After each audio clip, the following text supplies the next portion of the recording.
सुखवा में बीती जिंदगनिया हो करा यीशु के भजनिया।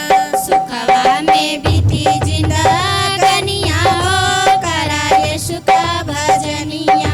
सुखवा में बीती जिंदगनिया हो करा यीशु के भजनिया। सुखवा में बीती जिंदगनिया हो करा यीशु का भजनिया। यीशु का भजनिया हो प्रभु का भजनिया। यीशु का भजनिया हो प्रभु का भजनिया। सुखवा में बीती जिंदगनिया हो करा यीशु के भजनिया।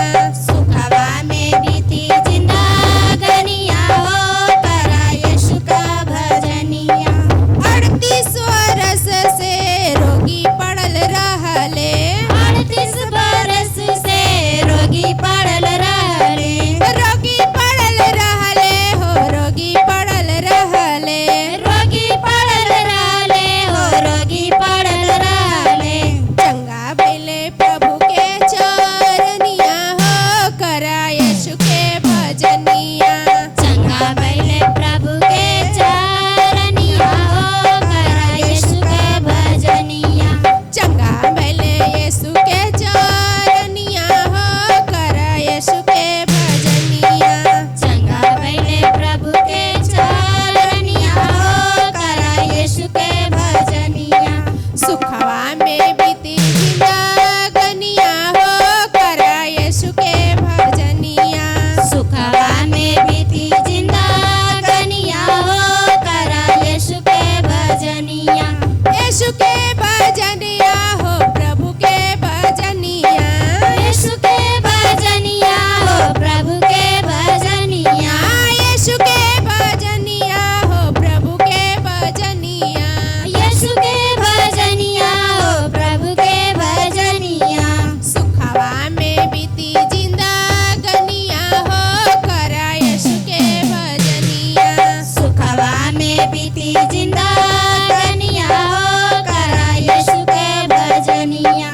12 बरिस से बहनी रोगी भइली। 12 बरिस से बहनी रोगी भइली। 12 बरिस से बहनी रोगी भइली। 12 बरिस से बहनी रोगी भइली। बहनी रोगी भइली हो बहनी रोगी भइली। बहनी रोगी भइली हो बहनी रोगी भइली। चंगा भइली छुई के चरनिया हो करा यीशु के भजनिया।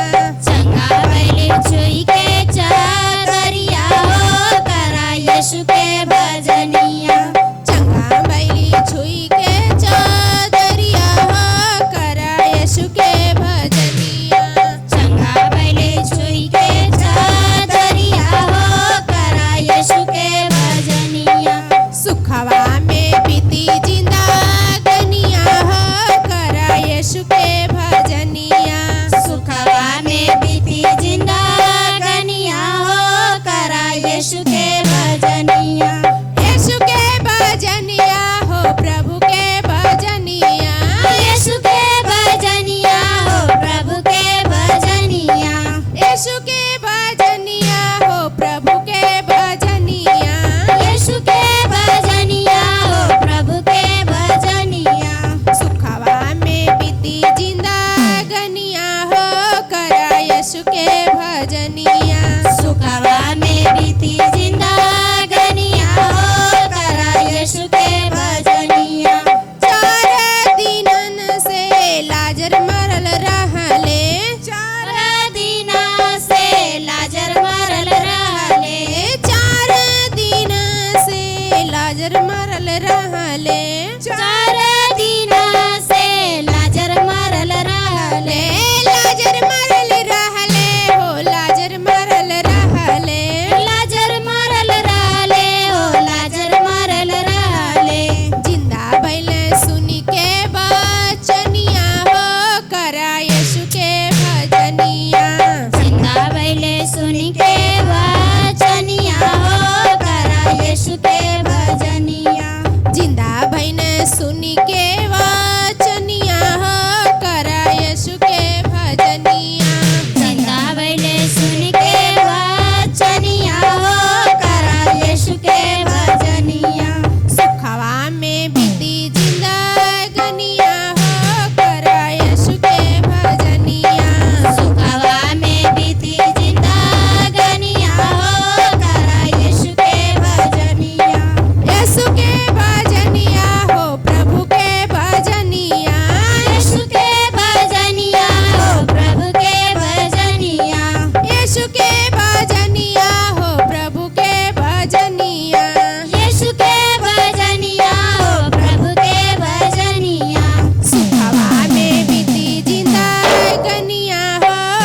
हालेलुया। स्वागत बा हमारे भोजपुरी चर्च में। हालेलुया। तो इस समय प्रार्थना का बात सब जन अपने स्थान पे खड़ा हो जा और हमारे साथ प्रार्थना करा, अपने आप के तैयार करा कि परमेश्वर का जो प्रार्थना और ध्यान से सुना और प्रार्थना करा वो विषय पे। और हम आज के दिन, आज के समय के लिए, सुंदर दिन, सुंदर समय के लिए, सुंदर स्थान के लिए परमेश्वर का धन्यवाद है कि परमेश्वर हमें मौका दे ले हुआ कि प्रार्थना कर सके और हमारा सुंदर संगति। हालेलुया। तो प्रार्थना करा, धन्यवाद है परमेश्वर आज के दिन, आज के समय के लिए, सुंदर दिन, सुंदर समय के लिए परमेश्वर धन्यवाद थे। री बोशा रे मारे बोसे खरे साका रे मांदरी सारे बोशा रासा री बोशा खमाबा रे बोसे खरे बंसी खरे बोशा मबा खरे रासा री बोशे खरे मांदरी साका रे मांदरी बोशा रासा री बोशा खमा खरे बोशे खे। हालेलुया। हालेलुया। तो हमारा पहला प्रार्थना बिंदु बा हालेलुया। हमने प्रार्थना करल जाए कि प्रभु का राज महान रूप से आगे बढ़त ह यीशु मसीह के नाम में आमीन। परमेश्वर को वचन कहत हक्कुब 2:14 वचन कहत काहे कि पृथ्वी यहोवा के महिमा के ज्ञान से ऐसन भर जाई जैसे समुद्र पानी से भरल। प्रार्थना करा कि पूरा दुनिया परमेश्वर की महिमा से भरल है यीशु मसीह के नाम में। प्रार्थना करा पूरा हर देश, हर गली, हर शहर, देश विदेश तक परमेश्वर का राज बढ़त यीशु मसीह के नाम में। परमेश्वर का राज बढ़े बदे के रोकत ना यीशु मसीह के नाम। धन्यवाद है परमेश्वर के। शैतान के गड़ों को हम ढात यीशु मसीह, शैतान के हाथों को हम काटत यीशु मसीह के नाम में। शैतान का छलावा का हम काटत। प्रार्थना करा कि जैसे समुद्र जल से भरल पूरा विश्व, पूरा पृथ्वी परमेश्वर की महिमा से भरत है। रिबोशा रे माख रिबो से खरे मंद रि से खे रिबोशा खमा रिबो से खरे मंद रिबो सा खमा रिबो से खरे मंद रि सा खरे बोशा खमा खरे रासा रिबो से खे मंद रिबो सा खमा बा रिबो से खे रासा रिबो सा खमा बा रिबो सा खा रासा रिबो से खे मंद रिबो सा खरे मंद रिबो सा खरे रासा रिबो सा खमा बा रिबो से खे बोशा। जो चार रूप से प्रार्थना करे रिबो सा खरे मंद रिबो से खे रासा रिबो सा खरे मंद रिबो सा खमा बा रिबो सा खरे मंद रिबो से खे बोशा रिबो सा खरे मंद रिबो से खे रे मा खरे बोशा रिसा रिबो सा खरे बोशा रिबो सा खमा खरे बो से खरे बोशा रिबो से खे मंद रिबो सा खरे मंद रिबो से खे मंद रिबो सा। हालेलुया। हमारा दूसरा प्रार्थना बिंदु बा हालेलुया। हमनी सब कलीसिया में चेलन का गिनती लगातार बढ़ा था और हमनी सबके द्वारा परमेश्वर का एक बहुत बड़ी भीड़ जवन परमेश्वर का बदे सेवा कर सकत ह प्रभु तैयार करत हुआ। प्रभु यीशु मसीह के नाम में परमेश्वर को वचन कहत है उत्पत्ति 12:2 वचन कहत है और हम तुहसे एक बड़ी जाति बनाई और तोह के आशीष देव और तोहर नाम महान करब और तू आशीष का मूल होबा।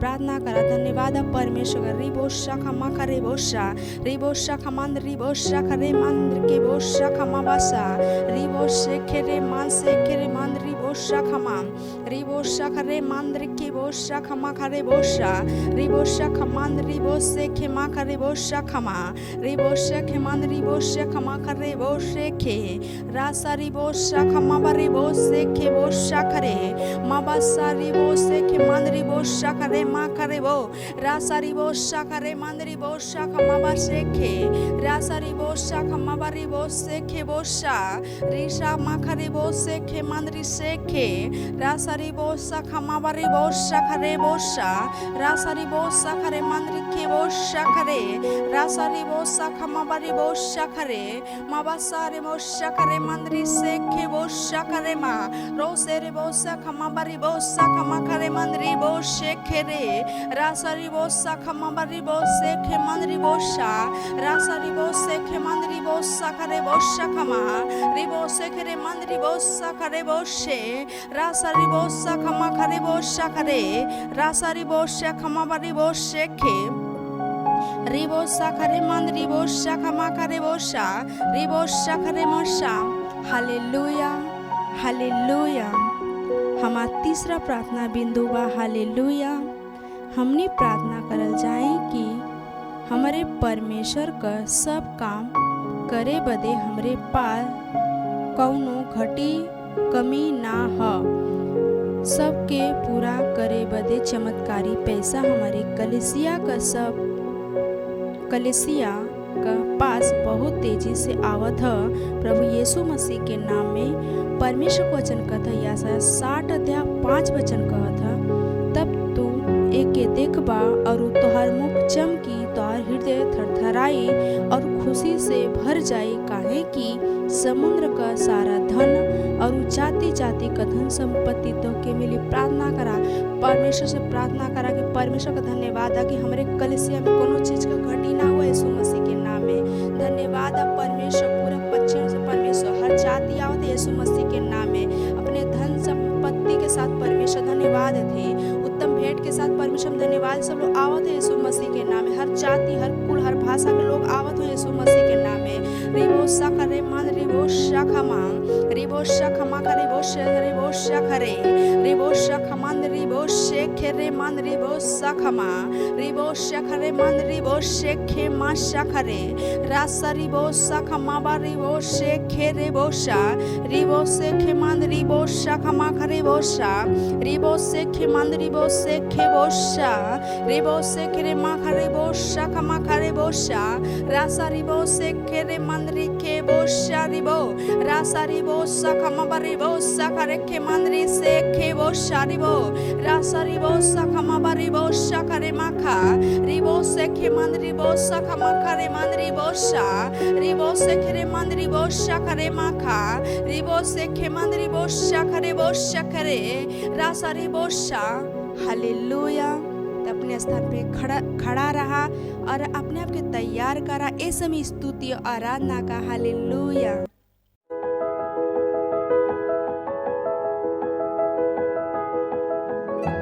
चला घर घर दुआर चली जा, अजोरिया अनार चली जा, चला चली भैया हमनी के लेके समाचार चली जा, चला चली भैया हमनी के लेके समाचार चली जा, चला घर घर दुआर चली जा, अजोरिया अनार चली जा, चला चली भैया हमनी के लेके समाचार चली जा, चला चली भैया हमनी के लेके समाचार चली जा।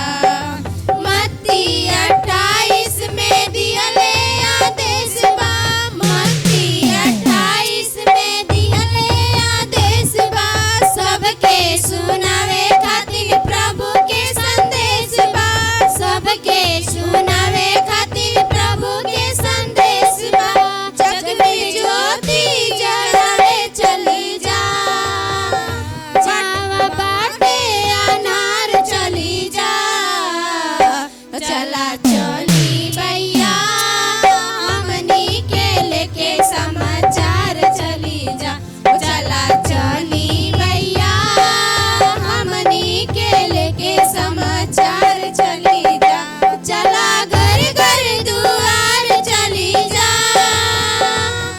अजोरिया अनार चली जा, चला चली भैया हमनी के लेके समाचार चली जा, चला चली भैया हमनी के लेके समाचार चली जा।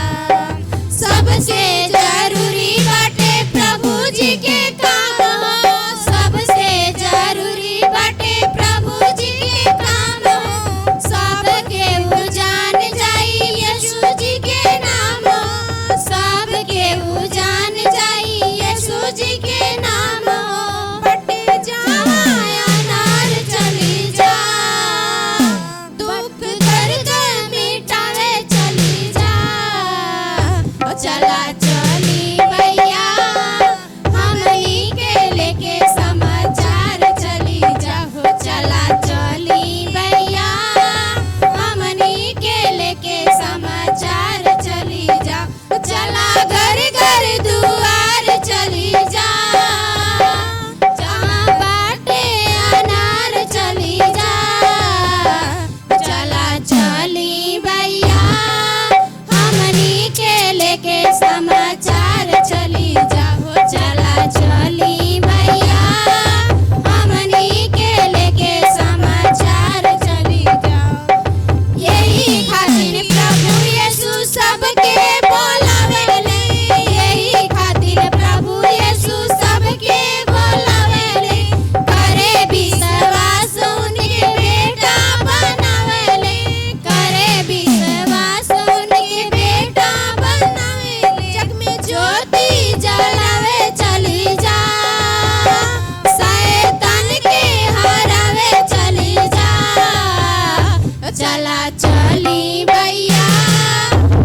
बजरिया डगरिया संभाल के चला।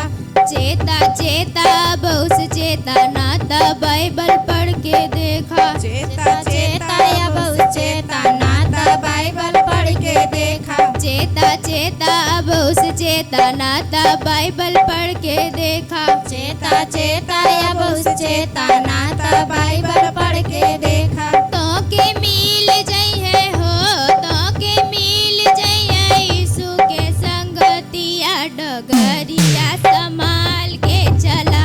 तो के मिल जइया हो तो के मिल जइया यीशु के संगतिया डगरिया संभाल के चला। तो के मिल जइहे हो तो के मिल जइहे यीशु के संगतिया डगरिया संभाल के चला। तो के मिल जइया हो तो के मिल जइया यीशु के संगतिया डगरिया संभाल के चला।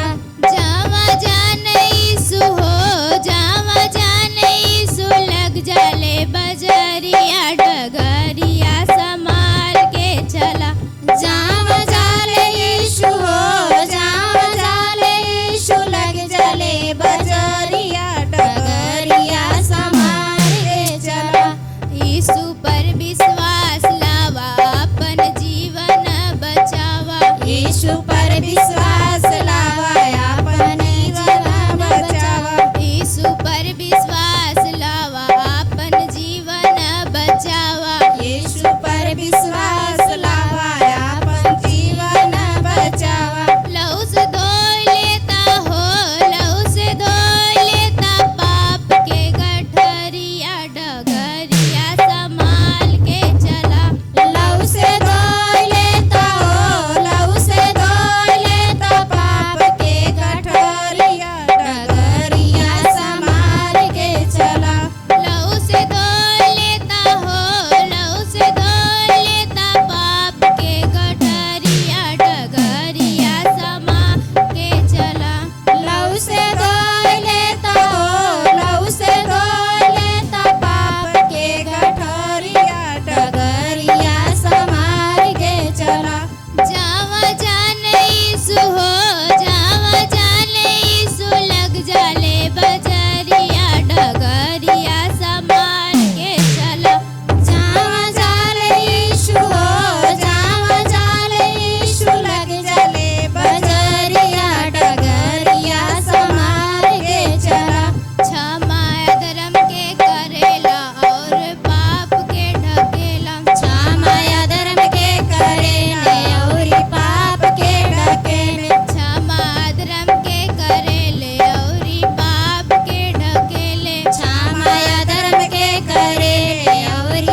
जर जाई काम नहीं आई, आग लगी जर जाई काम नहीं आई।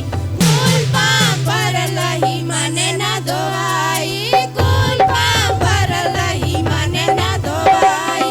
केतनो नहाई बात चमवे धोआई, केतनो नहाई बात चमवे धोआई।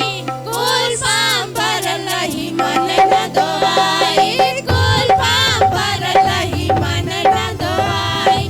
मंदिर में जइबा त दिया जरइबा, मंदिर में जइबा त दिया जरइबा। यही जाके धनवा ना वही जाले जइबा, यही जाके धनवा ना वही जाले जइबा। केतनो कमइबा तू जुगती लगाए, केतनो कमइबा तू जुगती लगाए।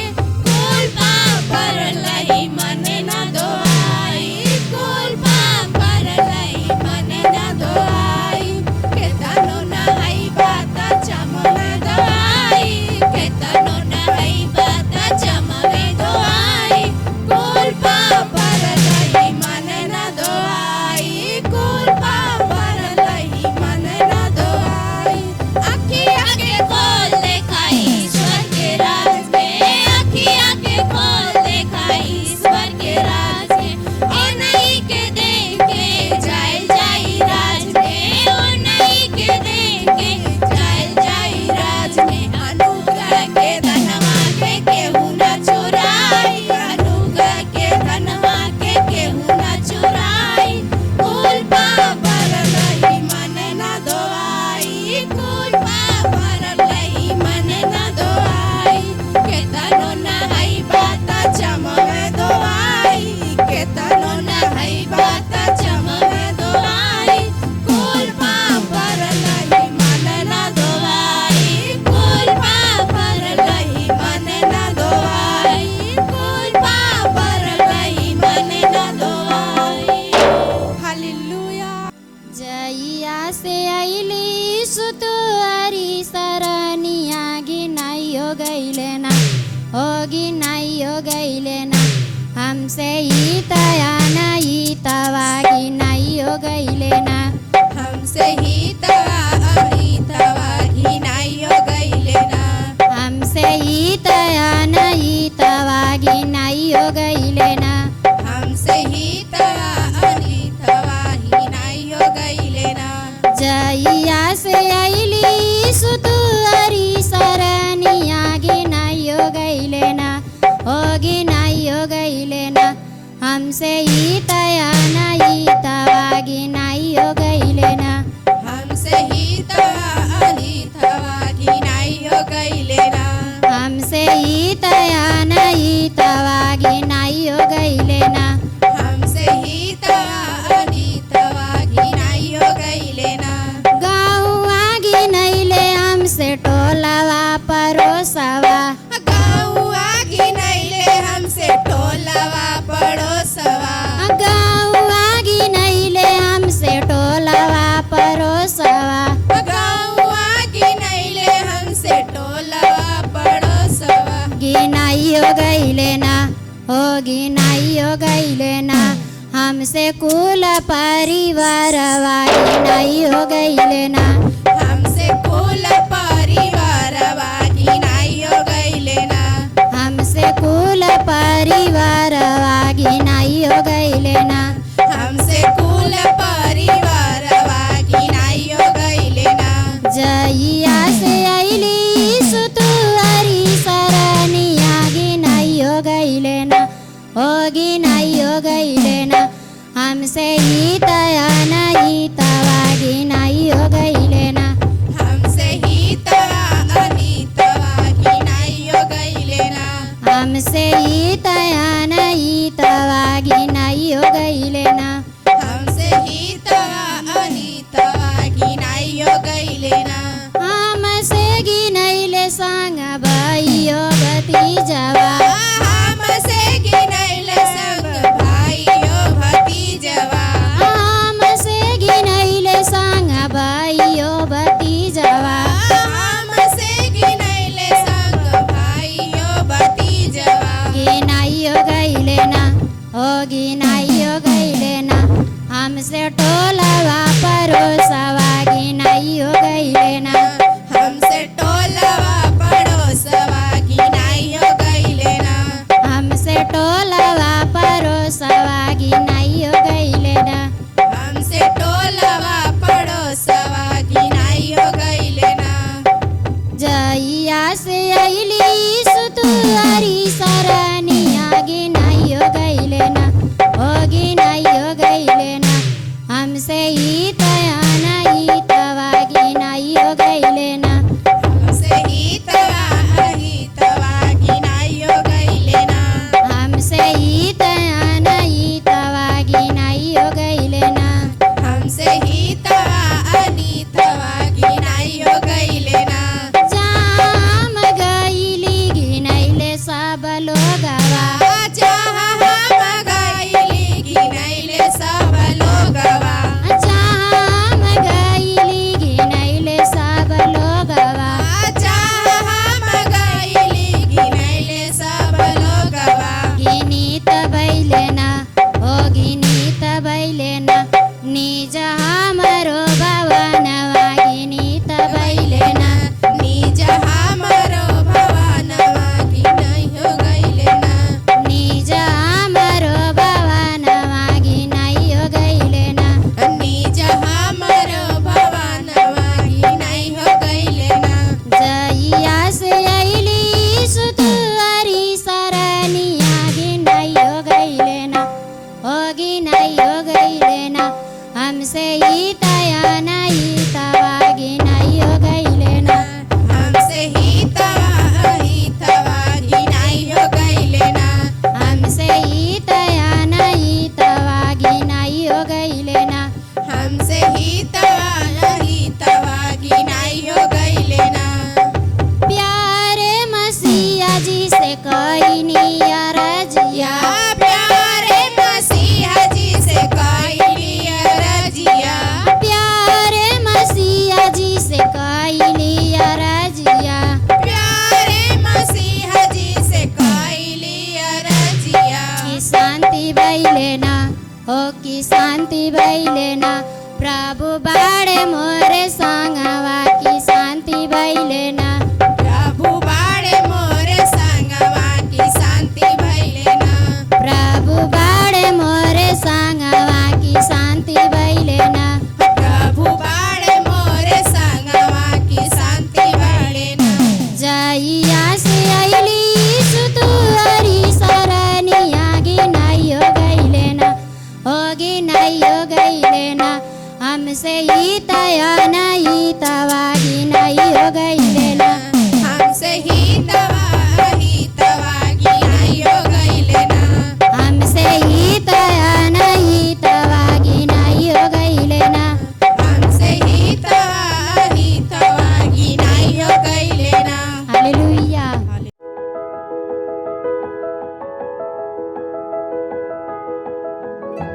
Hallelujah, praise the Lord. हम विश्वास करते कि आप जहाँ कहीं भी हुआ, आप ठीक हुआ, आप आज़ाद हुआ, प्रभु में आप आशीषित हुआ। हमें विश्वास है कि भोजपुरी चर्च हर दिन की तरह आज भी आपसे बातचीत करी परमेश्वर के वचन के द्वारा और आपके आशीष दे और आपका जीवन सेम ना रहे, बदल जाए एक स्तर से दूसरे स्तर तक। अगर आपका जीवन वो स्तर पे जो स्तर पे आप हुआ उसे ऊंचा ले जाए के है, तो आपके जौने स्तर पे आपका ज्ञान है ओके छोड़ के आपके ओ से ऊंचा वाला ज्ञान चाहिए जे आपके वो स्तर पे ले जा सका। ज्ञान जीवन में महत्वपूर्ण है और ज्ञान ही वह है जो हमें एक स्तर से दूसरे स्तर पे ले जाला।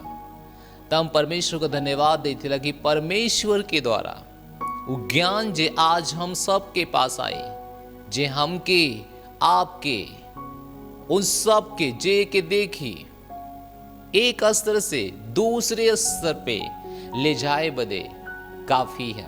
हालेलुया। पिछले गुरुवार हम बातचीत के लिए रहली एक महिमा का जीवन परमेश्वर बोले हुआ आपके राज्य में, अपने राज्य में अगर आप वहाँ रहल हुआ, अगर आप ओके दिखले हुआ, हम विश्वास करते कि आप वो तरह के सोचत भी हुआ, कि आप जानत भी हुआ, क्योंकि आपके पिछले गुरुवार पता भी लगल कि आपके परमेश्वर बोले हुआ एक राज्य में, अपने महिमा में, तो आपका सोच, आपका विचार हर उस तरह के होखे के चाहे जवन सोच और विचार परमेश्वर के राज्य में है, उनके महिमा में है। हालेलुया। और आज हम बात करबो ज्ञान के ऊपर, जो ज्ञान आज के समय में बहुतों को जरूरत बा, हर व्यक्ति के जरूरत बा। जे प्रभु यीशु मसीह में है, जे विश्वास करत है, वो ज्ञान पहले से उनके पास है, वो चीज पहले से उनके पास है, लेकिन कभी भी एके ना जानले के कारण या कौनो कारण से जब लागू ना कह सकीला जा, जब हमने पर ले ना सकीला जा, तो जीवन हमेशा सेम रहता, हमेशा एक जगह पे एक जगह, एक जगह पे एक जगह। लेकिन बाइबल चाहे ले, परमेश्वर चाह ना कि हम सब उन्नति करी, लगातार उन्नति करी। तो आज कुछ उन्नति का वो रास्ता जो ने पे आप चल के आगे बढ़िया, उन्नति करिया, आज हम आपके पास लेके आले।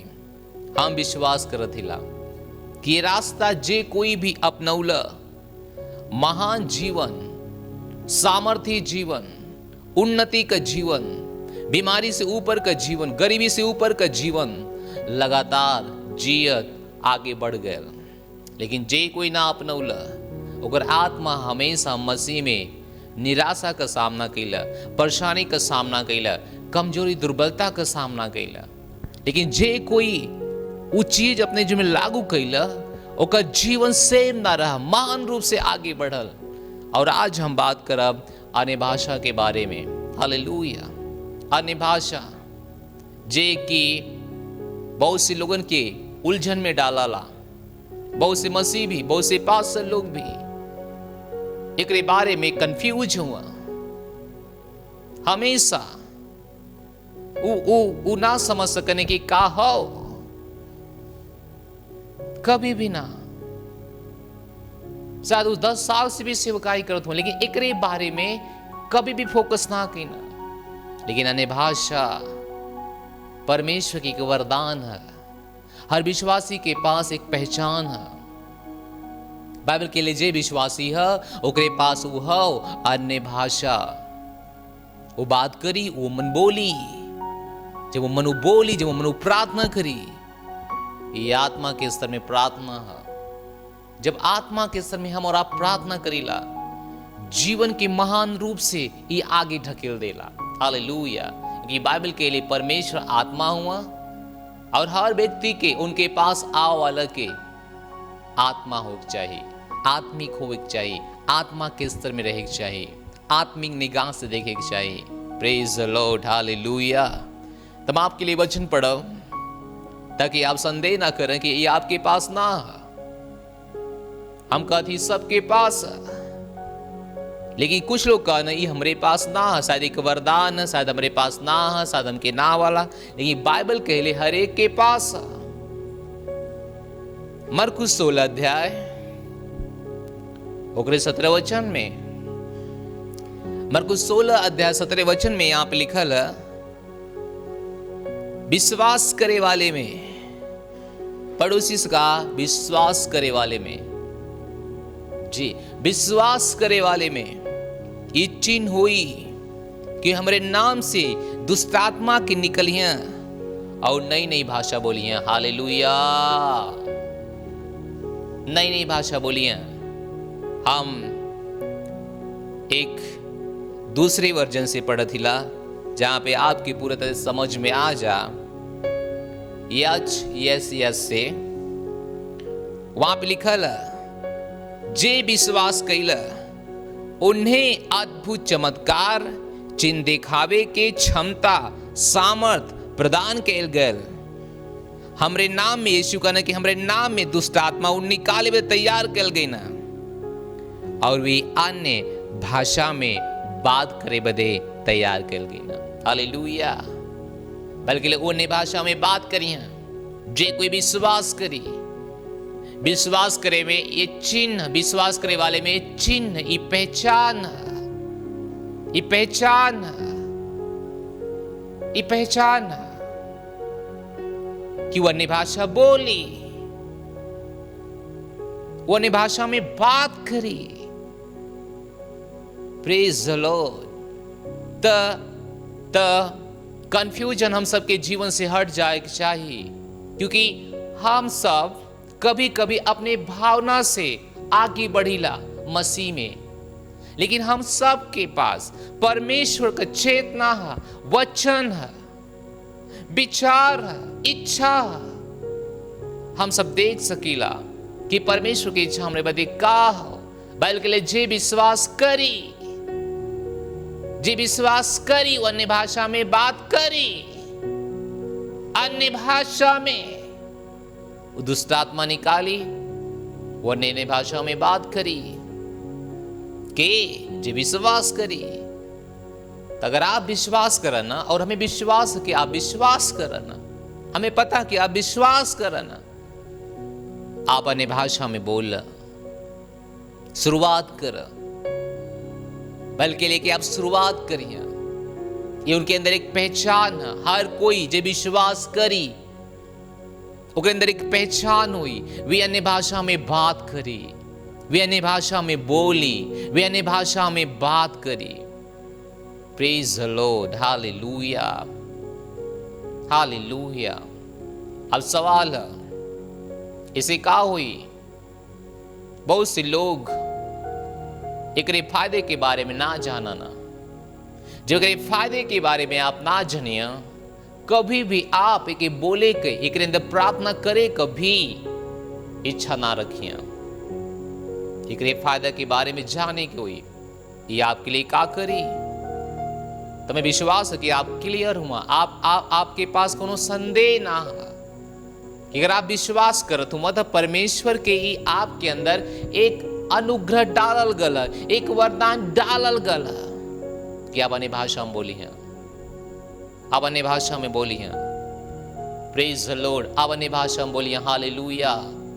अगर आप विश्वास करें, अगर आप विश्वास करें, अगर आप विश्वास करिए, आप अन्य भाषा में बोली हैं, तो आपके अंदर संदेह हटा देवे के चाहिए। आपके अंदर संदेह हट जाए चाहिए।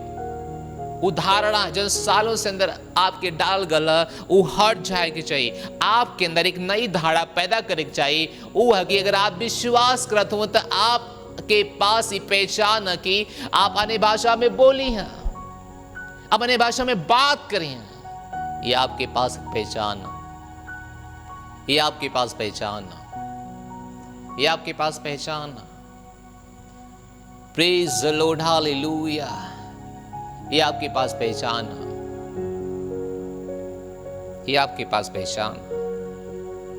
ये शुरुआत करा, ये आपके जीवन की बदल दे। अगर आपके के बारे में कभी फायदा ना पता रहा तो हम आपके ले जाए 1 कुरिन्थियों 14 अध्याय, 1 कुरिन्थियों 14 अध्याय ओकरे 2 वचन में, 2 वचन में यहाँ पे लिखल है। 1 कुरिन्थियों 14 अध्याय 2 वचन में यहाँ पे लिखल है कि कैसे कि जे अन्य भाषा में बात करला वो मनुष्य से ना, वो तो परमेश्वर से बात करला। Hallelujah, hallelujah, hallelujah, hallelujah.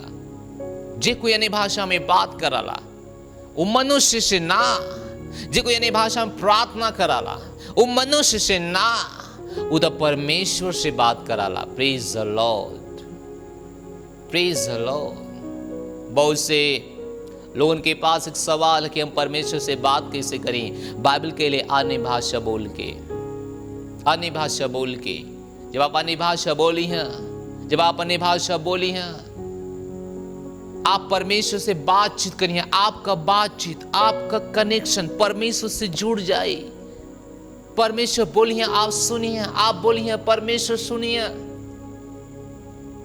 परमेश्वर से बातचीत का एक रास्ता, एक जरिया। तो आप देख सके ना बाइबल काफी बार हम पढ़ लेला, लेकिन बाइबल में हम कहीं भी ना दिखले कि परमेश्वर बातचीत करी है दूसरे माध्यम से, दूसरे रास्ता से। बाइबल में हम एक चीज देख ली कि जे अन्य भाषा बोली परमेश्वर से बातचीत करिए। बाइबल में केवल एक ही मात्र रास्ता नए नियम में, नए नियम में, नए नियम में, नया नियम प्रेतों के काम से शुरू भयल, प्रेतों काम से शुरू भयल और बातचीत करें और शुरुआत कहीं ना परमेश्वर नई वाचा, नया नया काम और परमेश्वर लोगों के दे देना अन्य भाषा का एक गिफ्ट, एक वरदान, एक माध्यम है, एक रास्ता है। जे अन्य भाषा में बात करी वो परमेश्वर से बात करी। हालेलुया। जे अन्य भाषा में बोला था वो परमेश्वर से बातचीत करा था, परमेश्वर से बातचीत, परमेश्वर से बातचीत, परमेश्वर से बातचीत। भले से आपका भाषा क्यों किस ना समझ में आवा था, जन आप बोलत हुआ बाइबल भी कहेले कि मनुष्य के ना समझ पैया, मनुष्य के ना समझ पैया, ये मनुष्य के समझ से बाहर होई, मनुष्य के ना समझ पैया, लेकिन आप समझ पैया, परमेश्वर समझ पैया। एक वह रास्ता जेकरे ऊपर आप जाके प्रभु से बातचीत कराला। अगर आप केवल साधारण प्रार्थना करते हुआ बुद्धि से, अपने ज्ञान से, तब आप बस परमेश्वर के सुनावत हुआ, परमेश्वर आपका धन्यवाद हमारे जीवन में आओ बदे, धन्यवाद हमके ई करे बदे, हमें आशीष दे बदे। प्रभु हमारे पास ही ना है, प्रभु हमके चाहिए, प्रभु हमके वो चाहिए। बस आप सुनावत हुआ। जब आपके सुना लेना, 1-2 घंटा बाद अपने कमरा से बाहर चल जाना। सवाल है कि आप परमेश्वर की सुनला का, परमेश्वर के आप सुनना, परमेश्वर के सुनना। आप केवल अपने बातचीत रखना, आपन बातचीत। और जब हमेशा जब आपन बातचीत आप रखना, सोचा कि रिश्ता कैसे बन पाई, कावा एक रिश्ता स्थापित होला। केवल एक व्यक्ति जब बातचीत करला लगातार, काऊ रिश्ता स्थापित होला ना, ना, ना। अगर आपके पास पत्नी और पत्नी से केवल आप बोलत हुआ, बस केवल आप, और आप ही केवल बातचीत करत हुआ, और पत्नी चुपचाप आपका सुनत है, हम के आप बताओ आपका रिश्ता कैसे बनी, आपका रिश्ता कैसे मजबूत हुई? जब तक आपस में बातचीत ना हुई, जब से उधर से कुछ बात ना आई, जब से आप सुनिए ना, आप समझिए ना, रिश्ता कैसे लंबा चल सकेला? कैसे? Praise the Lord, hallelujah. बुद्धि से केवल प्रार्थना मत करा, बाइबल के लिए अन्य भाषा में जे बोली वो परमेश्वर से बात करी, परमेश्वर से बातचीत हुई। आप बोलिए, परमेश्वर सुनिए, परमेश्वर बोलिए, आप सुनिए। बाइबल के लिए जे कोई अन्य भाषा में बात करी वो परमेश्वर से बातचीत करी, परमेश्वर से बातचीत करी। तो कितना बड़ा फायदा है, लाभ है। जब आप प्रार्थना करें, आप हमेशा सोचें कि आप अन्य भाषा में बोलें, अन्य भाषा में बोलें। हमेशा शायद आप 10 लोग के बीच में ना बोल सके ना, अगर सब लोग विश्वासी है तो आप बोल सके ना, आप सब 10 मिलकर अन्य भाषाओं में बातचीत कर सके ना। लेकिन अगर सब कोई विश्वासी ना तो आप थोड़ा इस्तेमाल कर सके ना, ताकि आपसे परमेश्वर का बातचीत हो जा, ताकि आप कहा करे जात हुआ, का करे गल हुआ, परमेश्वर ओकरे बारे में आपके बतावा, रास्ता दिखावा। अपनी प्रार्थना में हम एक ही शामिल करा, हमेशा के अंदर प्रार्थना करा। जब आप प्रार्थना करते हो तो अन्य भाषा में बोला। ओ मासा ठका मान दे लेबो लिग्रो सो ब्रह्मांडे के रे लेबो। हम हमेशा जब भी हम प्रार्थना करेला अन्य भाषा में बात करेला, यही से हम कहेला परमेश्वर ई कहना, परमेश्वर ऊ कहना, परमेश्वर ई कहना। अन्य भाषा एक रास्ता, एक माध्यम है परमेश्वर से बातचीत करे बदे। अन्य भाषा में प्रार्थना करा, बातचीत करा, एक शामिल करा। परमेश्वर आपके आशीष दिया, परमेश्वर आपसे बातचीत करिए। कहाँ कमी है वो कमी बताइए, का करे के है वो काम बताइए। आप फिर देखिए आपका जीवन कितना महान रूप से आगे बढ़ा था। Praise the Lord, hallelujah, hallelujah, hallelujah. अगर आप हमारी बात माना तो रोज कम से कम 1 घंटा केवल अन्य भाषा बोल के देखा। केवल कम से कम 1 घंटा, 2 घंटा ना, 5 घंटा ना। अगर आप बुद्धि से 5 घंटा प्रार्थना करें, अगर आप आत्मा में 1 घंटा भी प्रार्थना करें, ओहो 5 घंटा भी कम पड़ जाए 1 घंटा के आगे। प्रेज द लॉर्ड, चार्ज हो जाइए, आत्मा से भर जाइए, उत्साहित हो जाइए। आपके अंदर से परमेश्वर का रेमा आवे लगी, वचन आवे लगी। जो परिस्थिति के बदले बदले चाहिए वचन आपके अंदर से आवे लगी। हाँ, अन्य भाषा में बातचीत करा, अन्य भाषा में प्रार्थना करा, अन्य भाषा में बोला, अन्य भाषा में बातचीत करा, प्रार्थना करा, हमेशा प्रार्थना करा। अगर आप 1 घंटा सुबह, 1 घंटा शाम केवल अन्य भाषा में प्रार्थना करा, केवल 1 घंटा, प्रेज द लॉर्ड, जीवन सेम ना रही, बदल जाई, महिमा से महिमा तक, डर खत्म हो जाए, भय खत्म हो जाए और हमेशा आप आगे बढ़े चल जाइए। Praise the Lord, hallelujah, hallelujah, hallelujah. तो पहला राग जे कोई अन्य भाषा में बोली वो परमेश्वर से बातचीत करी, ठीक है। दूसरा है जे अन्य भाषा में बोली वो अपने आप का विकास करी, अपने आप का उन्नति करी।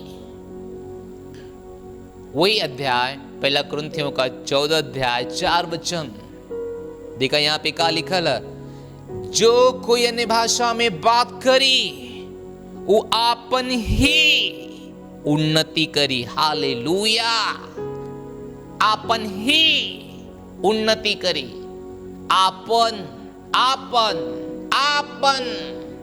ना कि दूसरे का, आपन ही उन्नति करी, आपन उन्नति करी, अपने आप के विकास की ओर ले जाई, अपने आप के महिमा की ओर ढकेली। ओ ग्लोरी, हालेलुया। जे कोई ने भाषा में बात करी वो उन्नति करी, प्रमोशन करी, तरक्की करी। Praise the Lord, hallelujah. वो विकास करी, आगे बढ़ी। जे कोई ने भाषा में बात करी, जे ने भाषा में बात करी वो अपन उन्नति करी। हर कोई अपन उन्नति कैल चाहता। वो चर्च में काय बदे आवा था, अपन उन्नति करे बदे। 10 मास देता अपन उन्नति करे बदे, बीज बो था अपन उन्नति करे बदे, प्रार्थना करा था अपन उन्नति करे बदे। हो हर कोई काम अगर कमात भी है तो अपन उन्नति करे बदे। जो कोई पढ़ाई भी करता था अपन उन्नति, जो कुछ संसार में कर था अपन उन्नति करे बदे। इंसान की इतना ज्यादा नशा हो गला अपन उन्नति करे बदे कि ओकरे आगे कुछ भी ना सोचला। Praise the Lord, hallelujah, hallelujah. लेकिन कैसे आप उन्नति करिया? अन्य भाषा बोल के, एक रास्ता, एक मार्ग जिक्र ऊपर आप चल के लगातार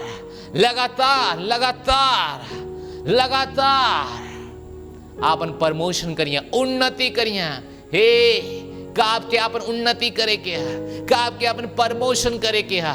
अन्य भाषा में प्रार्थना करें, आपन उन्नति करें। हालेलुया, यीशु के नाम में। Glory to God,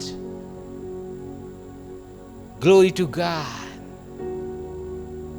glory to God. Praise the Lord, hallelujah. मात्र ग्रह में कर जब नाम लेती, सिखावत थी, पवित्र आत्मा हमके उत्साहित करा था, बल देता। ओ ग्लोरी। अगर हम बोलब तो का हुई, का हुई, का हुई। Praise the Lord, hallelujah. बल्कि ले जे कोई अन्य भाषा बोली, आपन उन्नति करी, आपन उन्नति करी, उन्नति करी, बस उन्नति करी, बस विकास करी, अपने आप का प्रमोशन करी, बस। के ना कहल चाहिए के ना कहल चाहिए के सालों से लोग चढ़ जात हुआ, आपन उन्नति ना कह पावत हुआ। केवल एक ही क्लास में 10 साल पहले भी गई ना ताली बजावे, 10 साल बाद आज भी का करत हुआ, ताली बजावत हुआ। उनके गाना सिखावल गल, हे उन्नति करे को रास्ता अन्य भाषा। Praise the Lord. अगर वो अन्य भाषा बोले होता, एक जगह पे कभी ना रुकल होता। बाइबल कहे, एक सच्चाई बाइबल हमारे सामने रखा थे कि वो अपन उन्नति करता, विकास होता उनकर। हे praise the Lord, hallelujah, hallelujah.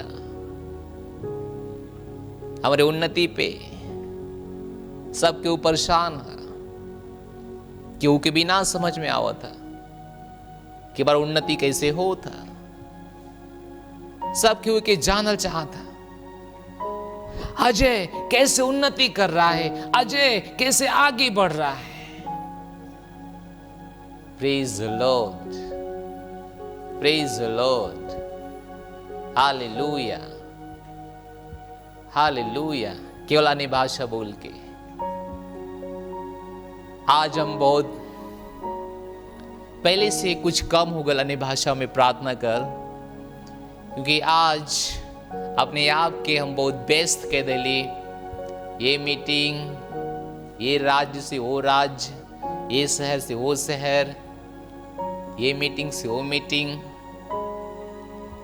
लेकिन पिछले समय में लंबे समय तक लगातार अन्य भाषाओं में हम प्रार्थना के लिए हिला, अपने पास्टर के साथ रात रात भर अन्य भाषाओं में प्रार्थना के लिए हिला। आज का परिणाम है, आज का परिणाम है, आज का परिणाम है कि हम उन्नति करते हैं, विकास करते हिला। Hallelujah, praise the Lord, hallelujah. हम आत्मा में उन्नति कैली, हम आत्मा में उन्नति कैली। प्रभु का बहुत बहुत धन्यवाद कि हमें ऐसे चर्च में ले गई ना। हम एक चर्च, जिन्हें चर्च में हम पालन पोषण भला मार आगे बढ़ ली। वो चर्च में हम नया जन्म ना पौली, सॉरी, लेकिन हम नया जन्म दूसरे चर्च में पौली। हम यीशु मसीह के बारे में दूसरे चर्च में जन ली, जहां पे कोनो अन्य भाषा ना रहा, अन्य भाषा कोनो प्रचार, कोनो नाम ना, क्यों भी अन्य भाषा में ना बोलत, पास्टर तक ना। परमेश्वर में हमें वहां से खींच लेना, निकाल के एक दूसरे चर्च में शिफ्ट करना, जहां पे अन्य भाषा में प्रार्थना हो। वो चर्च में जैसे हम पहली बार गेली, बोलावल गेली और पहली बार गेली, ओ माय गुडनेस, ओ हमें संभाले वाला 2-4 लोग, इधर से उधर पकड़े वाला, हाँ, अन्य भाषा में वो आत्मा, पवित्र आत्मा, पवित्र आत्मा हमारे अंदर उत्साहित कैला। पवित्र आत्मा अन्य भाषा के बोले बदे और बोले लगली। प्रभु का धन्यवाद कि हमें एक ऐसा चर्च मिलल जहां पे हम अन्य भाषा में लगातार प्रार्थना करे में ट्रेन भैली, ट्रेनिंग पौली, प्रशिक्षण पौली। अन्य भाषा में बोल बात करे बदे, प्रार्थना करे बदे, प्रार्थना करे बदे, अन्य भाषा में प्रार्थना करे बदे मान रूप से अपने आत्मा की विकसित कैली। हे अपने आत्मा की विकसित कैली, हर साल उन्नति करत आगे बढ़ ली। एक क्लास से दूसरी क्लास, दूसरी क्लास से तीसरी क्लास, तीसरे क्लास से चौथे क्लास। एकदम पास्टर के मेरे फोर्स ना करे के हो कि अजय आप लीडर बनिए, अजय आप सेल लीडर बनिए, अजय आप ये करिए। हम सब, हम खुद लगातार अपने पास्टर से कह, पास्टर हम एक करा। हे प्रेज द लॉर्ड, हालेलुया। धन्यवाद पवित्र आत्मा। हम उन्नति करत आगे बढ़ गए। यहां पे बहुत लोग उनके ढकेले को ला, आप लीडर बनिए, आपसे लीडर बनिए, फिर भी लोग नहीं बनाना, फिर भी लोग ना बनाता। एक के कारण कि वो अपन उन्नति ना करत हुआ, अपने आप की रोक दिले हुआ, पूरी तरह से रोक दिले हुआ, उन्नति करे बदे अपने आप के रोक दिले हुआ। परमेश्वर से प्रार्थना करता हूं, परमेश्वर हमके उन्नति करे बदे रास्ता दा, मौका दा। परमेश्वर हम उन्नति के चाहते में आगे बढ़ावा, लेकिन खुद ही अपने आप के रोक दिले हुआ, रोक दिले हुआ, रोक दिले, उन्नति ना करत हुआ। एकरे बदे कभी भी अपने आप के देवल ना चाहत हुआ, अपने आप के देवल ना चाहत हुआ। बस एक जगह, बस एक जगह, हर संडे आके और फिर घर, हर संडे, फिर वही संडे, फिर दूसरे संडे, फिर तीसरे संडे, सालों निकाल देते हुआ। प्रभु का धन्यवाद हो, बहुत से लोग अपने आप की दे दे ले हुआ उन्नति करे बदे, वो रास्ता पे लेके आग लो उन्नति करे बदे, लेकिन बहुत से लोग आज भी वे स्थान में हुआ। एक कारण का अन्य भाषा शायद ना बोलत हुआ, अन्य भाषा में शायद प्रार्थना ना करत हुआ। यह कारण है। अन्य भाषा में प्रार्थना कैले होता, कभी भी वो अपने आप के एक जगह पे ना रुक बोले होता। प्रभु का महिमा हो, प्रभु का महिमा हो, सदा के लिए परमेश्वर का महिमा हो। हम सच कहती, अगर आपकी उन्नति करे के हो, आप अन्य भाषा में प्रार्थना करें, अन्य भाषा में प्रार्थना करें, ये आपकी बदल दे, ये आपकी बदल दे। महिमा से महिमा में, एक स्तर से दूसरे स्तर, एक स्तर से दूसरे स्तर, ये आपके बदल दे। Praise the Lord, hallelujah. तो पहला कि वो परमेश्वर से बातचीत करी, दूसरा वो अपन उन्नति करी। धन्यवाद परमेश्वर, धन्यवाद परमेश्वर। तीसरा, जे कोई आत्मा में जे कोई अन्य भाषा में प्रार्थना करी, वो अपने आत्मा में प्रार्थना करी, आत्मा में, आत्मा में। वही अध्याय का पहला कुरिन्थियों 14 अध्याय होकर 14 वचन। इसलिए अन्य भाषा में यदि हम अन्य भाषा में प्रार्थना करीला, तो हमार आत्मा प्रार्थना करेले।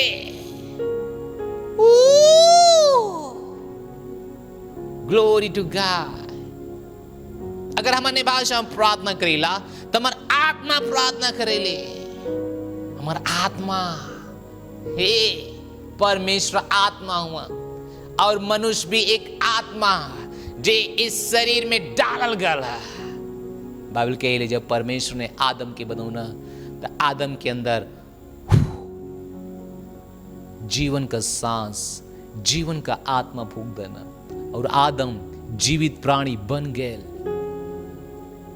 एक शरीर के अंदर परमेश्वर का आत्मा, जब परमेश्वर से आत्मा और आत्मा कनेक्ट हो जाला, तब बाइबल के लिए एक हो जाला।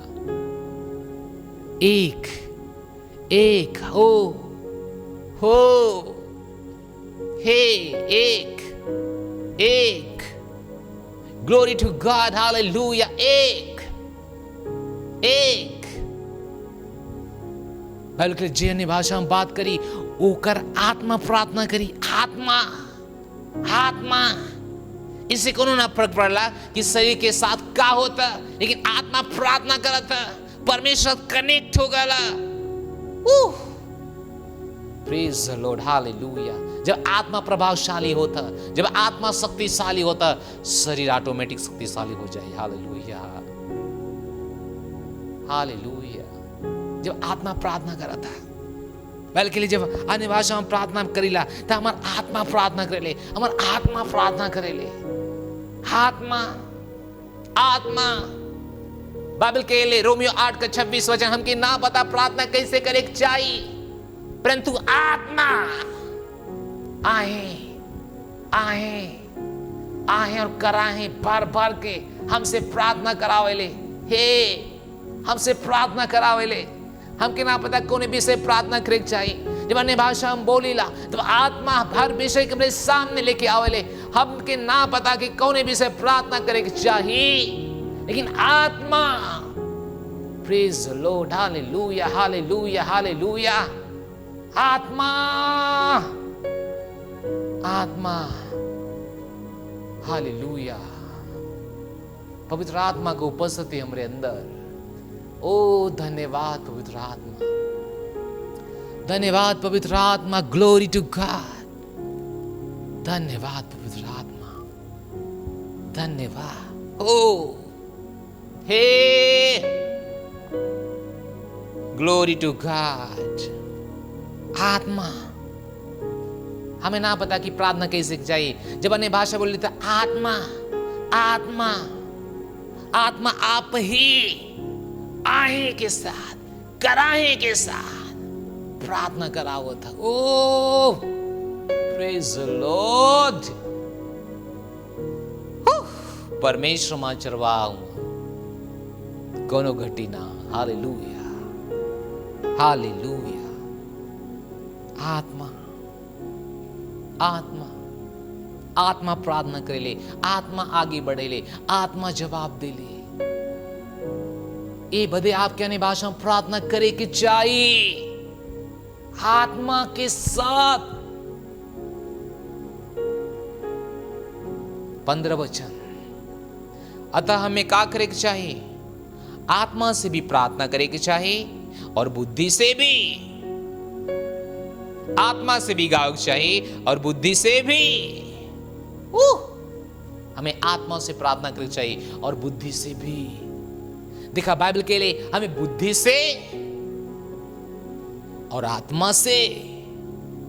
और आत्मा से कैसे आप प्रार्थना करिए? जब अन्य भाषा में बात करिए, जब अन्य भाषा बोलिए। ओ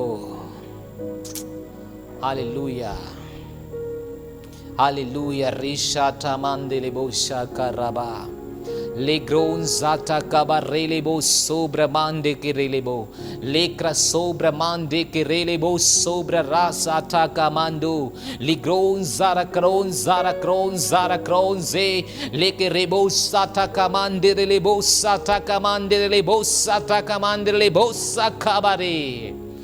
thank you Lord Holy Spirit, thank you Lord Holy Spirit. धन्यवाद परमेश्वर, हमके आत्मा से भरे बदे। धन्यवाद परमेश्वर, धन्यवाद परमेश्वर। जो कोई ने भाषा में बात करी ओकर आत्मा प्रार्थना करी, केवल बुद्धि से काम ना चली। परमेश्वर हम पे दया करा, परमेश्वर हमके ई देता, परमेश्वर हमके वो देता। केवल यह ना बोले कोई रिसो ब्रखांडो रोसो तो मांडे रे बो लिक्र हो साथा काबाले। आत्मा से प्रार्थना करे कोई लिग्रोन साथा मांडे ले बो लेगो हो जरहा से तेरे लोब्रा सोब्रा खाना मांडोरो लोका आंदे के रेले बो साथा का मांडे लिग्रोन साथा काराबा लोग्रा लो सासा dobra kahi rende role ke satha kabaya raba ligron sobra mante kabaya ligron sobra khasatha kabaya leboho takarabante gerebo sarabande rebo legerebo satarabande rebo shatakarabande rebo mandrlo saralaba shatakabaraba। हमें आत्मा में प्रार्थना करनी चाहिए, केवल बुद्धि से ना, केवल बुद्धि से ना। और बाइबल के लिए आत्मा में प्रार्थना करे बदे अन्य भाषा में बात करे कोई बोले कि कोई चर्च। एक वचन जो हम आपके लिए पढ़ब 18 वचन, वो अध्याय का 18 वचन। ये पौलुस हुआ जे बोलत हुआ ओह आपने हम परमेश्वर का धन्यवाद करे थी कि हम तो हम सबसे अधिक अन्य भाषा में बात करीला, वाह अन्य भाषा में बोलेला हालेलुया। हम तो सबसे अधिक कुरिन्थियों के चल सुना, हम सबसे अधिक अन्य भाषा में बोलीला। एक कारण रहा, यही कारण रहा पौलुस के महान महान ऊंचाई पे गई लेकर, बड़ा बड़ा रास्ता खुल लेकर, दरवाजा खुल लेकर, इतना बड़ा दुनिया में सेवा बढ़ू लेकर, हजारों चेला तैयार कर लेकर। एक कारण है पौलुस लगातार अन्य भाषा में बात करता, सबसे ज्यादा अधिक से अधिक वो जब प्रार्थना करता ना, अन्य भाषा में बोलता ना, ये हमें कैसे पता? वो खुद बता रहा है, वो खुद बतावत है कि जे कोई अन्य भाषा में बोली, वो खुद बतावत हुआ कि परमेश्वर का धन्यवाद, हम तो सबसे अधिक अन्य भाषा में बोलीला, हम तो से अधिक, हम सबसे अधिक, परमेश्वर धन्यवाद हो, हम सबसे अधिक हो, हम सबसे अधिक अन्य भाषा में बात करीला। हालेलुया। आज हम भी अपने कलीसिया में सबसे अधिक अन्य भाषा में बात करीला। Praise the Lord. हालेलुया। एक कारण है कि हम उन्नति करते हैं, एक कारण है कि हम निराश ना आइला, एक कारण है कि उदास ना आइला। एक हमारे स्टाफ हमारे साथ ही मीटिंग में रहा, वो हमारे बारे में कुछ अभी जाने शुरू ही कैले हैं और उनकी कुछ बात पता है, और हमसे बोली सर आपके देख के ना लगला कि आपके पास इतना परेशानी है,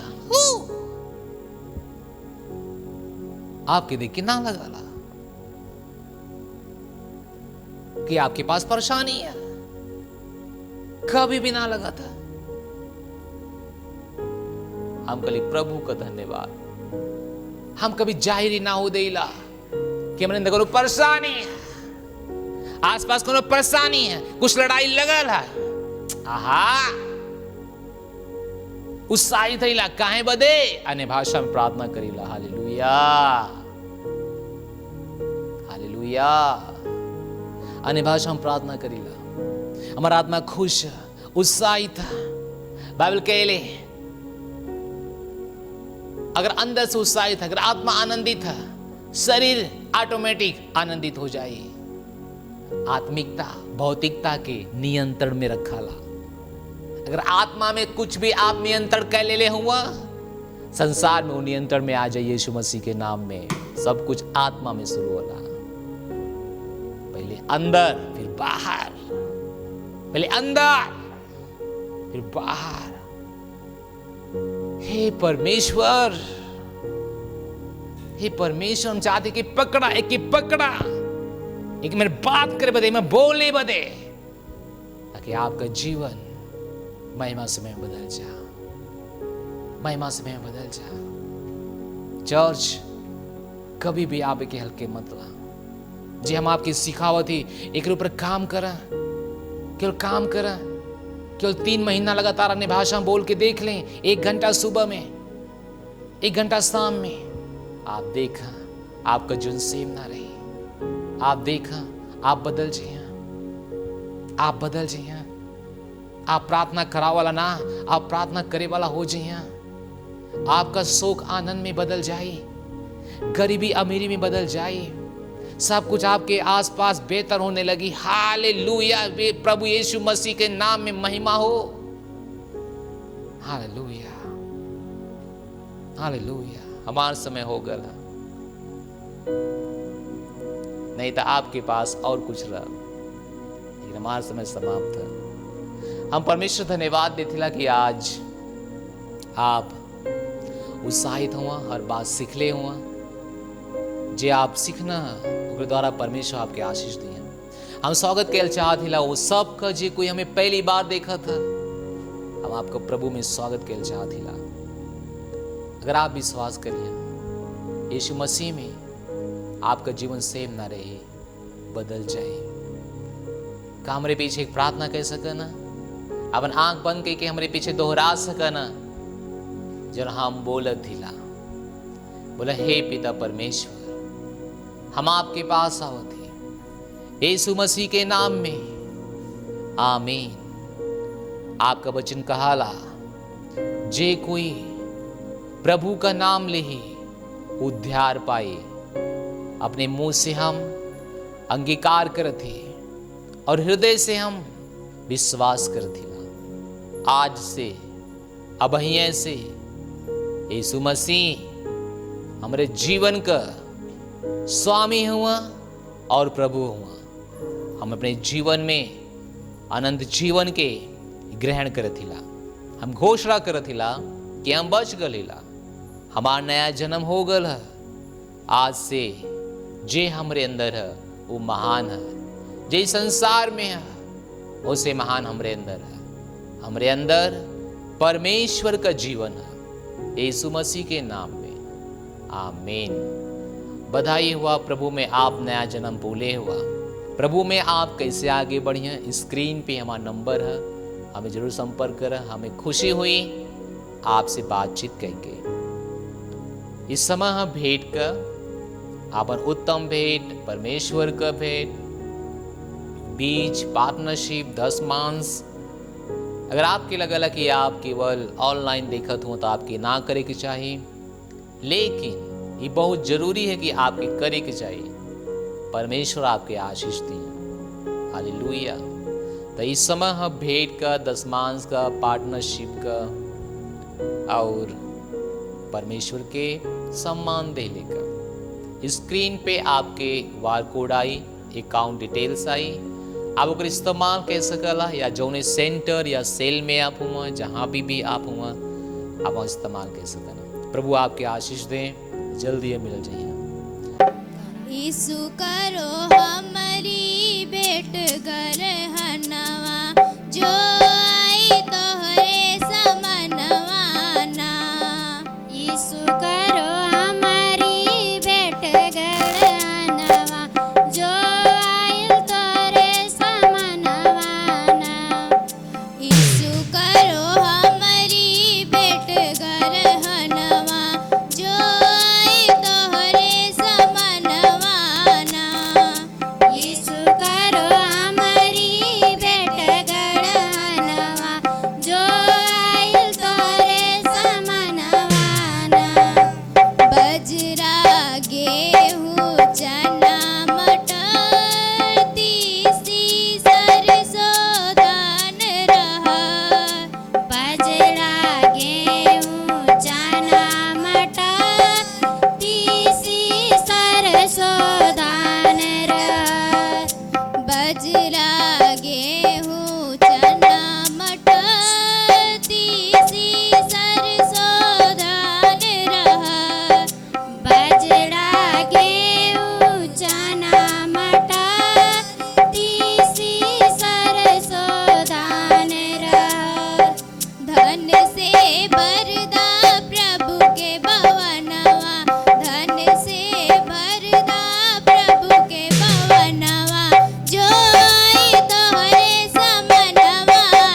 केतना धन से भरदा प्रभु के भवनवा, धन से भरदा प्रभु के भवनवा, जो आई तोहरे समनवाना।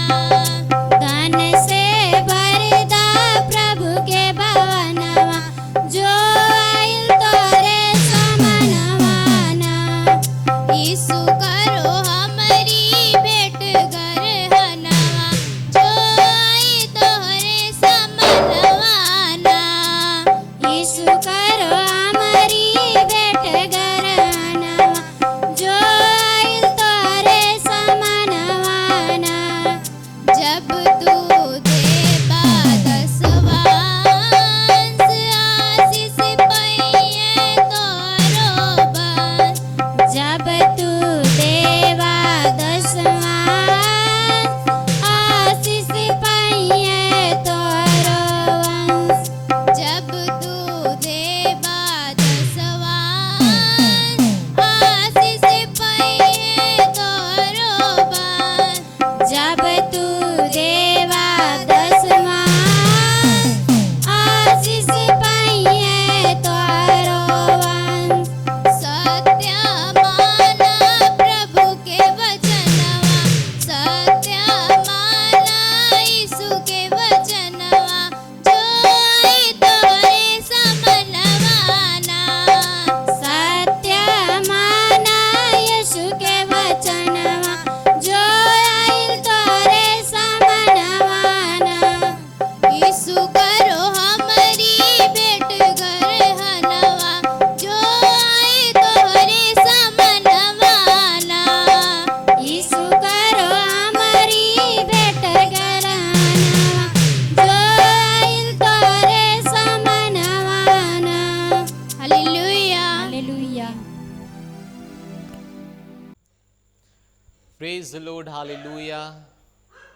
हम विश्वास करत थी कि आप अपन भेंट दे चुकल हुआ। हम आपकी भेंट के लिए प्रार्थना कर चाहते हैं। पिताजी, हम प्रार्थना करत थी हर कोई भेंट जो देले है, प्रभु आप उनके जीवन में उन्नति दा, उनके परिवार में उन्नति, उनके सेवकाई में उन्नति। हर अंधकार के सामने से निकल जा, कल से निकल जा, गरीबी से निकल जा, बीमारी से निकल जा, यीशु मसीह के नाम में पिता। आपका वचन कहला तू भोर में बो, शाम को बो, तो के ना पता तोर बीच कौन सफल हुई, भोर वाली या शाम वाली या दोनों, लेकिन तू अपन हाथ मत रो, तू भोर में बो और शाम के भी बो। धन्यवाद पिता, जे कोई बोले है ओकर भेंट कभी असफल ना हो, सफल होई पिता। आपका वचन कहला ई सफल होई, प्रभु ई सफल होता। हम प्रार्थना करते हैं परमेश्वर, आपका वचन कहला जे कोई देला ओके और मिली पिता, जे कोई भी देले है ओके आपके भंडार से, आपके अनुग्रह से और मिला परमेश्वर। हम आपका धन्यवाद देथिला कि आप हमारी प्रार्थना सुन ले हुआ। सारी महिमा आपके देती प्रभु। प्रार्थना यीशु मसीह के सामर्थ्य नाम मांगा थी, आमीन। Praise the Lord, hallelujah. इस समय सूचना का हमें विश्वास है कि आप उपवास प्रार्थना में हुआ, सबके उपवास करत है, प्रार्थना करत है सुबह से शाम 6 बजे तक। और हम लोग 3 विषय पे प्रार्थना करत हिला कि हमार प्रेम परमेश्वर के प्रति पहले जैसा हो जाए। हम परमेश्वर के वचन से इफिसियों 1:18 वचन में जहाँ पे लिखल है, परमेश्वर हमरे आँख के प्रकाशमान करम, ताकि हम सब जान पाई कि परमेश्वर के बुलाहट का आशा हम सबसे का बा। तो एक अनुसार प्रार्थना करें। दूसरा है कि हम प्रार्थना करत ही चर्च ग्रोथ बदे, जहाँ जहाँ सुसमाचार ना है, जहाँ जहाँ सेल ना है, सेंटर ना है, वहाँ पहुँचे बदे। तीसरा हम प्रार्थना करत ही रविवार के एक अभिषेक मीटिंग है, वहाँ पे अभिषेक हो बदे। हर लोगन के पास एक नया अभिषेक, बड़ा अनुग्रह हो बदे, ताकि हर वो काम जन परमेश्वर के राज्य में वो करत हुआ आशीषित रहा, अपने परिवार में आशीषित रहा, आसानी से कह सका। तो सूचना कि ये रविवार वाह परमेश्वर के अभिषेक के द्वारा हम सब तृप्त हो वाला इला। और एक बदे प्यास जरूरी है, प्यास और भूख। बाइबल के लिए जे कोई प्यास रखी, भूख रखी, वह तृप्त कैल जाई। बाइबल ना कहले जे कोई ढकार मार के आई, मोटा हिम्मत मन के आई, उ तृप्त कैल जाई। बल्कि जे कोई भूख और प्यास रख के आई, उ तृप्त कैल जाई। तो ये आप पे निर्भर है कि आप कितना भूखा, कितना प्यासा हुआ प्रभु के लिए, उनके अभिषेक के लिए, ताकि आपके अंदर ही जा सका और आप बड़ा काम कर सकें। Praise the Lord. दूसरा, अगर आप लीडर ना हुआ, आप सेल लीडर ना हुआ, आप सेंटर लीडर ना हुआ, तो जरूर अनुग्रह फेलोशिप का एक हिस्सा बना, जहाँ से परमेश्वर का राज आपके द्वारा, लोगन के द्वारा आगे बढ़ावल जाए। परमेश्वर हमेशा ओकरे ऊपर ध्यान देना जे परमेश्वर के लिए कदम उठावाला। ये सच्चाई है। अगर आप हमसे पूछिए और हमारे बारे में देखिए अभी तक, आप हमेशा पे जे कोई लीडर हुई सुनत हुई तो कि पता भी है, हमेशा हमारे केवल बातचीत केवल लीडर से होले, मेंबर से बहुत कम, गिने चुने लोगों से बस। लीडर से हमेशा बातचीत, हमेशा मीटिंग में लेके रहीला, प्रार्थना में लेके रहीला, योजना में लेके रहीला। लेकिन जे मेंबर है, जे बस केवल आवत जात है, ई ना कि प्रार्थना ना करत ही, लेकिन बहुत कम बातचीत होले, बातचीत भी ना कैल चाहिए। अगर वो फोन भी करन तो फिर भी बहुत मुश्किल है बातचीत कर। लेकिन जो लीडर है, जो सेल लीडर, जो सेंटर लीडर, जो स्टाफ है, अगर वो फोन भी कराला, अगर हम फोन रिसीव भी ना कह पाओ थी, बाद में जरूर हम ओके फोन करके बातचीत करीला। परमेश्वर भी हुआ प्रभु भीड़ के छोड़ के चेलन के ऊपर ध्यान देना। तो अगर आप चेला बनिए, प्रभु भीड़ के छोड़ के आप पे ध्यान दें। यही बदे आपके फायदे के लिए बात है। एक लीडर बना, एक सेल लीडर बना, सेंटर लीडर बना, परमेश्वर में जो आपके करे आवत है वो आके बढ़ा लेके। अगर आप पार्टनर रहा हुआ, प्रभु घर में एक पार्टनर बना। एक पार्टनर बहुत ज़रूरत है परमेश्वर घर के लिए। अपने कमाई के दसवां हिस्सा परमेश्वर के देवल सीखा। ये सारे चीज़ केवल आपके बढ़ाव बदे है, आपके आशीष दे बदे है। ओके, आप कभी भी घर में ना रखा। प्रभु आपके आशीष दे। हम प्रार्थना कर चाहते, अगर आप कहीं बीमार हुआ, इस समय ये चंगाई का है, हम प्रार्थना कर चाहते। हे पिता, हम प्रार्थना करत हिला हर उल बेटा और बेटी के लिए जे आप कह, जहाँ कोई बीमारी है, यीशु मसीह के नाम में बदलाव लियावे के हम प्रार्थना करत ही। ट्यूमर, कैंसर, एल्सर, HIV, TB, दमा, खांसी, बुखार, टाइफाइड, गिल्टी, मलेरिया, यीशु मसीह के नाम में खत्म हो जाए। यीशु के नाम में खत्म हो जा। हम आज्ञा दे थी, शैतानी आत्मा आपके परिवार से चल जा। अल्सर मर जाए यीशु के नाम में, कैंसर मर जाए यीशु मसीह के नाम में। हर दर्द का सामर्थ्य आपके शरीर में है, नष्ट होता प्रभु यीशु के नाम में। आपका दर्द समाप्त हो जा, गरीबी के सामंत खत्म हो जा, हर तरह का श्राप आपके जीवन से यीशु के नाम में चल जा, हर तरह का बंधन खत्म हो जा, शैतान का हर तरह का व्रेक टूट जाए यीशु मसीह के नाम में। हम प्रार्थना करत हिला हर वो पथरी का बीमारी चंगी हो जाए यीशु के नाम में। पथरी पानी बन जाए यीशु के नाम में। लीवर का सूजन खत्म हो जाए यीशु मसीह के नाम में। अतड़ियाँ चंगी हो जाए यीशु मसीह के नाम में। हड्डियाँ चंगी हो जाए यीशु मसीह के नाम में। प्रभु ब्लेस करा अपने आत्मा के द्वारा, अपने अनुग्रह के द्वारा आशीष दो प्रभु। हर तरह का बीमारी, हर तरह का परेशानी, हर तरह का समस्या के जीवन से खत्म हो जा यीशु मसीह के नाम में।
ही है, जरूर आप शेयर करें ताकि परमेश्वर का महिमा आगे बढ़ा। ये भोजपुरी चर्च अपने साथ साथ लोगों के पास भी लेके जा, ये दूसरे के आशीष के कारण है। ये परमेश्वर की तरफ से एक